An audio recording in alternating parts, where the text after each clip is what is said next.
Hello বন্ধুরা, কেমন আছো? আশা করি সবাই ভালো আছো। আর আমিও আই গেছি একটা ছোট্ট একটা ভিডিও লইয়া। তো আজকে সকালে বাবা বাজারও গেছিলা, তে গিয়া দেখো মাছ লইয়া আইসন। তা আমিও কাজু জাটাইয়া চান হরিয়া হই রান্না করা আই যে মাছটি বানাইলে। তো আমিও মাছটি বাজাত লাগি গেছি।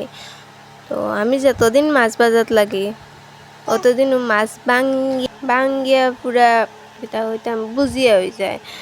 তো আমি এটার লিগে কমই মাছ বাজি, মায়ে বেশিরভাগ বাজন। তো আজকে আবারও হই না, আমি বাজিয়া দেখি আজকে কি তা হয়। বাক্কা দিন পরে লাগছি বাজাত, নাইলে বেশিরভাগ মায়েও বাজন মাছ। তো আমি আজকে আবার হই বাজি, শিখতে তো লাগবো বাজা। তো দেখো আজকে আবারও মাছটি ভাঙ্গিয়া পুরা গুঁড়া হয়ে গেছে। তো এখন কিছু তো করার নাই, তো আলু দিয়া আর মাছ দিয়া ঝুল বানাইম। তো ঝুল বানাইয়া তো আজকাল লেগে অতটুকু ভিডিও রইল। আর যদি ভাল লাগে তাহলে লাইক কমেন্ট শেয়ার হইল। Bye bye.